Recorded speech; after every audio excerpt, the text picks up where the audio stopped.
Good morning. Good morning. Conversation today is straightforward. Real estate. You're in a. I don't want to say specific niche because it sounds like you do pretty much anything that has to do with real estate. But your focus is what would be the title of your job? Yeah, Would you say? so it's a really three things. So I'm a team lead, so I have 37 agents that work for me. All independent contractors go out do business. So that's how we met at one of our listings. And then I have a real estate development company that we go out and build projects. And then I have an asset management company that manages those assets when they're done. Okay, so So, let's go straight into it. mhm. There's people who have some money, or little money, or a lot of money. At what stage would you say that they come to you and say, you know what, how can you help us? Can you help us? Invest in some real estate, or would you say, you know what, how do you present it to them? Do you say, okay, the cap on real estate, how much you can make is from this percent to this percent? Does that sound good? Or Yeah. how does it work? Yeah, so it's with the gamut that we have. There's a few different ways. So someone that doesn't have as much money, we'll work on getting them approved to buy a property for themselves to start making money. So they can start doing something on their own, whether it be FHA, VA, or a community lending product. So they can go with little down, start building some wealth so they have a future in it because it takes time. Higher net worth individuals, we used to start at like $100,000 was where you could invest with us. Now for most projects, it's going to be 250 to 500,000 minimum. So we're working with more higher end family office, high net worth individuals, or people doing a 1031 that gets broken up, and they have this cash and they're looking for different options. So we'll work with their CPA on how they can place it, maybe do cost segregation, do something else to offset that money, and we could actually put the money to work for them. What does that mean, put your money to work? I'll give you $100,000. What happens with it? So it would be, there's two ways. One would be like limited partner. So you come in, you're part of equity, but you're also a part of risk. So I've done that to build buildings. So individuals put money in with me. We went out and built the buildings. They owned a percentage of it. I owned a percentage of it. And when it was all said and done, we all get paid off right now, currently off of rents because we kept them. But at disposition time, they'd get paid their percentage. I'd get paid my percentage. But in the event something goes wrong, they also play in downside risk. So that's when you're a limited partner. You're not making decisions, but your money's at play. In the other scenario, they could be a debt investor. So I'd say, hey, for a fixed rate, depending upon risk, we will pay you this monthly, interest only, at disposition of the project. How much is that usually? Interest rates are going to vary. So low risk, going to be somewhere around 8%. Higher risk could be as high as 12. And it also depends on position. So if they're coming in second position, higher risk, higher reward. Second position means less money. Yeah. Or second position means maybe I have a first mortgage on the property and they're giving me the money for construction. So they're not the actual loan from the bank, but they're the money we're going to build it out with. So if we were to get foreclosed on, heaven forbid, they would be the ones paid second. So if the property, we put $1 million into it, ends up being worth $900,000, the bank gets their money first. Second position gets what's left after that. So higher risk in that scenario. So higher interest rate. So currently, who are your investors?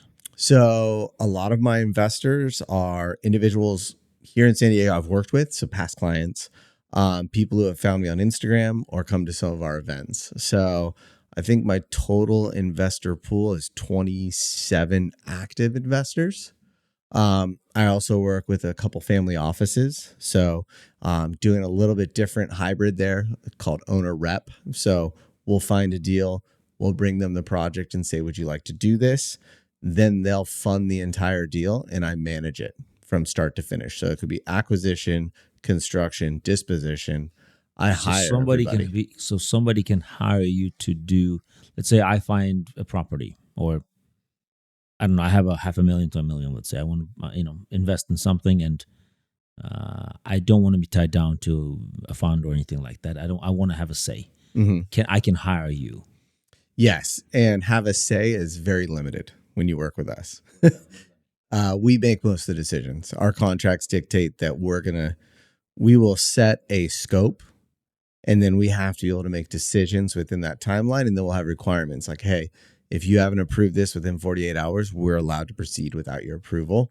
Reason being, the velocity of a project is incredibly important. Yes. And Yes. yeah, there's minute and difficult decisions that get made that are made from a series of my 14 years in the business. And it's going through, hey, the reason why we're not doing this hallway here is because on this site. And if I have to walk through all of that, that's difficult. 100%. Very So- difficult. But isn't that usually how much of it? I had Sal here for a podcast, and we were talking about, his background. He knows his stuff. Yeah. And I was saying, how much of what would be the biggest downfall of most projects? And he would say, we came to the conclusion after a long conversation, planning is the most crucial part of it all. The initial planning, make sure that all the T's and dots are perfect. There's no issues. So that when you submit, you go to submittal, it's just smooth right from there. Because you're always going to have something. Yes. So I'm like, what's the percentage? He's like, you have to give it 10%. Yeah. That's what he says anyways. Not easy, man. No. This real estate is, especially in today's market. Oh my God. Right? Yeah. It's a high risk business, but it has some of the highest reward. That's for sure. But is it really? What percentage would you say is? From what I understand, it's 5 to 8% On appreciation? on your money. Yeah. So 5 to 8% is a interesting approach to it because I love doing this. This is one of my favorite go things. for it. So I'm going to take an asset and it's going to go up by 5 to 8%, let's say. But we're going to fund 10% of that. So if we're only funding 10%, so our actual money into the deal is only 10% of that deal, what's going to happen is it's going to grow 10x that 5 to 8%. Because if you're out buying stock and you're not on margin, you have to put all the money in to buy the stock. You have to risk every penny to get that 10 to 15%. Well, I'm only risking 10% of that money to get 5 to 8% on my full asset. So now what Sal might be talking about here is 5 to 8% on a flip. You might make 5 to 8% on a flip. No, 5 to 8% on your, for example, if you take an average investor who buys a house, it doesn't sell. Yeah. Buy and hold. Because flippers, it's a different animal altogether. Whole different animal. Yeah, we're talking about a buy and hold. You buy and hold, the return on your dollar is 5 to 8% today. And that is if you don't take a mortgage. Yes. If you take a mortgage, yeah, I don't know how you're going to make money today. I just don't see it. Yeah. So what do you do today to navigate this market? I'm trying to understand. It's difficult. I know it's difficult for everybody. What are some tools you're taking to navigate this business? And what would you recommend to people who want to invest? They still love real estate. They like the idea of it. They like the tangible. They like all that, especially San Diego is inflated, but it's a beautiful city. Yeah. For a reason. How would you tell them to navigate this market today? What would you say? So one thing I like to look at is how many poor uncles do people have in real estate? There's not very many poor uncles that own a bunch of real estate because it's a long-term investment game. So it teaches a skill, which is delayed gratification, which is a skill. So, and two, I think there's a misinterpretation of that 5 to 8%. Because if I buy $1 million house and I put an $800,000 mortgage on it, it goes up by 5%. So it goes up $50,000 that year. I only have $200,000 into it outside of my mortgage. I have to pay my mortgage every month. So $50,000, which is close to 7% today. Yeah, but $50,000 gain on a $200,000 investment is a 25% gain, even though it's represented as a 5% gain on the property itself. So your money itself actually made $50K, which is 25% return. You keep running that down the line as you pay down your mortgage, you're going to have that benefit continuing. Again, interest payments, any of the items you can write off on the property. If you can cost segregate it, that's a massive tool. So are you familiar with cost segregation? So cost segregation, massive tool, allows you to write off more money. I'm a real estate professional, so that's my designation with the IRS. I have access to even more write-offs because of that. So for me, the intangibles are, I flipped a lot well before we ever crossed paths. So I was a flipper to start, and then I went into development. I got out of flipping because it was all short-term gains and it was all fully taxed as income. So it just turned into a massive nightmare. I was working to pay.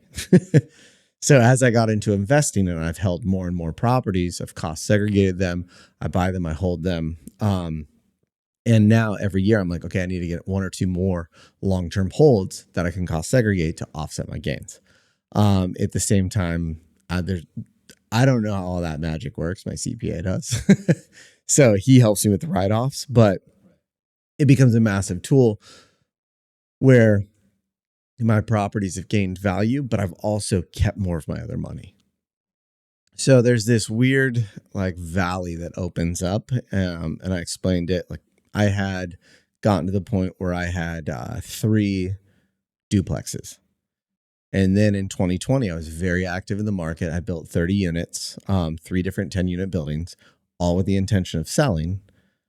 The market went so nuts, prices went up like crazy and interest rates went down. So I was able to keep all 3 buildings. I didn't have to sell them.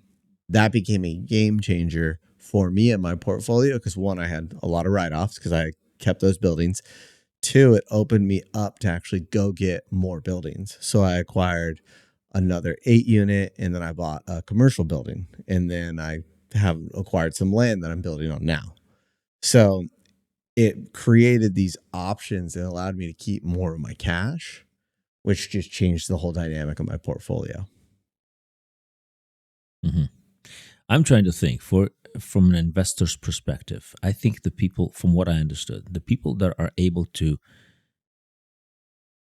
I mean, those people who have businesses or high-paying jobs, real estate for them is an option of a great tax write-off, massive one. Mm-hmm. And it's an investment. So there you go. Sounds like a logical direction. Yeah. But for the average individual, not necessarily. Am I wrong? Average, and should you own it? Yes. Is it available to you? Yes, exactly. There's programs, there's different ways like community lending programs, VA loans, FHA loans that allow you to come in with less money down, but you have to step up to the plate. And I'm not trying to be average, and I don't think a lot of people are. So I think that's part of it is I had to work my butt off to get to where I could start buying real estate. And now it's a muscle. Working hard's a muscle now. It's not even, that's just how we do things. And I think that comes from solving real estate problems because that's the world I'm in. Exactly. So, I mean, this is why people, want to work with you or somebody in your field. That's the reason, because and there's a lot that could go wrong. Yeah. It's oh my God. There's a lot that could go wrong. So a lot. knowing what you're doing, and like I said, the planning part, that's where you know how good that hired whoever you're working with is how well they plan that whole thing. Yes, 100%. And that obviously comes with experience and network and all that kind of stuff. Experience is an intangible that you have to have to really. I tell my agents, like, you got to buy a house. You have to buy a house. You have to go through the process because you're telling people to buy houses. They're going through these series of emotions you don't understand because you've never done it. That's just a fact. So if you've done it, you now understand what they're going through. With me, when I work with investors, I've owned over 500 doors. So I've seen all the problems. I've had deaths on properties. I've had stabbings. I've had fires. I've had floods. I've had squatters. I've had everything you could imagine. Crazy stuff. So I might see something in a situation that you're not even seeing. So the other day, agent sent me a property, and it was just the first photo of it. And I said, "Hey, does the home smell like mildew?" And he's like, you know what? It does in the living room. I was like, yeah, the elevation, the grade of the home is not correct. The water's flowing straight to the house. That you're going to have to address that if you write an offer. And she was like, how did you know that? I was like, I can see it in the photo. I can literally Yes. see that's an issue right now. And I can see that because I had a house that Exactly. flooded. So, And it doesn't end. mhm. And you're just talking about in a single city, which is a very specific market. Yes. You tap into Canada or other terrains or whatever, you're a whole nother set of issues. Oh, yeah. Yeah. So, okay. So let's give us a hypothetical here. A lot of people have big dreams, of course. They want to have, ideal scenario. I hear it a lot. Ideal scenario, I bought this building. It has 20 to 50 units and I retire for the rest of my life. Sounds good, doesn't it? Yeah. It's like, that is like, I hear that a lot from people. It's like, what? I'm going to work hard now so I can buy a building. I'm like, okay. First of all, how realistic is that? It's realistic. It takes a real setup to get that done is not trying that hard 10 years. So you can do that in 10 years. You got to get to the place where you can buy your first property. And what you're going to do is you're going to 1031 it 3 times to get up to the next asset. Now you have to find a property you can add value to. No, but that's not the easiest nothing, thing. Nothing happens on the way. Yeah. Of Yeah. those 10 years. Mm-hmm. Economy, this, that. Oh, yeah. Well, I got lucky that 2020 was so crazy because it allowed me to keep those properties. If that hadn't happened, I probably would have kept one of those buildings, not all 3. That would have changed the dynamic. But it's just like I say with luck. Luck is just what happens when you're in the game. You can't get lucky if you're on the sidelines. So getting in the game and having a plan and then realizing that, shoot, maybe your plan takes 15 years or maybe it takes 7. Along the way, there's going to be opportunity. I don't know when the next real estate gold rush will happen, but I know I'm going to have a pan and I'm going to be looking for gold. So I see. I'll be in the game. So that's the number one thing. What do you think? When is it going to happen? Not anytime soon. No time soon. This year, definitely not. Right. It's just tariffs, everything settling in, where everything's going to land. Yeah. I see us being very flat to possibly rates going up. But you're still buying and building and you're still, even in this market, you probably see a lot of people going out of business. I don't see that. There's a lot of people. I wonder how they're not. We don't see that many go out. The thing is, if you can buy now, you will be in a great position later. But you cannot have a time horizon on that that's sub 5 years. So you can't buy something and be like, in the next 12 months, I need rates to be down by 200 basis points. Not a bet I would take. You got to buy good and you got to buy long. You have to be willing to sit for 3 to 5 years without anything shifting. And if it sits for 3 to 5 years and it works, it's still an okay asset. It's just not a home run. But you win games with singles and doubles too. Right. So. Right. Okay. I see. So do you pay attention to, what do you not pay attention to that average people do? Like, for example, interest rates or things like, what do you not care about? And what do you care about? Yeah, I don't care about people's opinions. That's the number one thing. You don't? No, I only care about advice that's paid for. That's kind of my thing. So I won't listen to just average opinions. I've just found that that's, a lot of people will sit on the sideline because an uncle told them not to. That's not going to stop me. I'm going to pay for information. I care where the market's headed on vacancy. So right now, vacancy is high for San Diego, which is very unusual. So vacancy and then rental rate adjustment. And that's going to be how quickly are we absorbing units? So if 400 units come on in North Park, how long does it take 400 units to get rented? That rate right now is off in San Diego.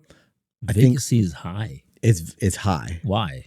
It's actually not a sign of the overall market. It's a sign of what's been built. There's a lot of studios and 1-bedrooms without parking. So they are sitting because the marketplace is not willing to absorb them yet because more people have cars. So the market hasn't shifted on that yet. So what I'm approaching my next project. So I have 14 units that are in the construction phase right now. And there are 12 three bedrooms with parking and two one bedrooms. Where in 2019, it was 20 or 18 one bedrooms, two bedrooms, 10 three bedrooms. But I saw the market shift where everyone was building one bedrooms. And I was like, oh, I don't want to play in this pool. This is not a good pool. So there's too much good product. So I need to go into another product. Everyone stepped away from three beds. So I was like, all right, I'm going heavy three bed. In the model, when you look at it, doesn't make the most sense up front because your price per square foot in rent is lower. How do you do all this research? CoStar has a lot of the information, so you can research it there. Different reviews, like online, there's different groups that will do reviews, different panels. And then I have a text message with some of the biggest investors here in San Diego, and we all compare projects. We go over and we tell each other like what's really going on because we all Who are these people? all developers in San Diego, all developers, and then some of the biggest teams for sales. So it's our golf group, and it's between that group, there's thousands of rentals in San Diego. So we all have different pulses on things, and we all talk trash to each other, and we all talk about how bad each other's projects are, and then we all help each other out. Right. So that's just a group of guys that I'm tied with. And part of it too is with 37 agents, I have, at least 10 deals coming across my desk every day. Some days 40. Right. And I'm seeing where the market's moving, where it's acting. And my brain loves that stuff. So I can't spell for my life. I can't spell a word, but number, math, all that stuff, love it. So I can track it and see where it's at. It's kind of a little crazy. Is it only in San Diego City or the county or? So I focus San Diego City, National City. That's my main focus. Two different markets, two very different. Yeah. I will go on the fringes, but I know City of San Diego to a point where if I look at a project, I can give you a thumbs up or thumbs down within 5 minutes. I go to Poway, I'm going to say this looks good, but I need to review the code. So I got to go through, see if there's any other loopholes, any other issues that we're going to run into. So I really focus on San Diego, and if I owned 1% of San Diego, I'd be doing really well. So I just stay here. I'm really focused here. I can break through on most cities for like a regular project, but also why? I live here. It's close. Well, some people now who are investors in other states, they're saying it's just cheaper. You can buy a building with 10 units for, 350,000, and they're like, you rent them all out. I don't know. There's less, and they're more friendly towards the investor. Yeah. Things like that. My thought process, there's two thoughts on it. So my first one is everyone wants to own real estate in San Diego if they can figure it out. That's like the number one thing. You want to own real estate here. But it's just hard because it's expensive. And then number two, how many people like myself did that deal in Tennessee pass by to get to me to be the one that was going to buy it? How is there not somebody in that town or the town over it makes me not believe in those deals. I've seen a lot of guys get fried on deals like that where it was like, oh, it's a no brainer. We're going to buy it for $100,000. It's going to make 10 grand a year. And then all of a sudden the AC unit goes out, they get a flood claim, and they're like, holy crap, I put $70,000 into a $100,000 house. I'm like, yeah, it's not good. And no cost segregation is worthwhile. $100,000. How much building do you have there? 40,000. You're screwed. you're like, there's not that much building, and the cost of replacement in the United States, not just California, like an AC, might be $7,500 here. Maybe it's $6,800 in Tennessee, but it's not $1,000. It's not a comparable change. So those things break. You're still paying what we feel in San Diego, but I'm getting, 5x the rent, even though my mortgage is higher, and I'm Got getting it. Got it. more appreciation.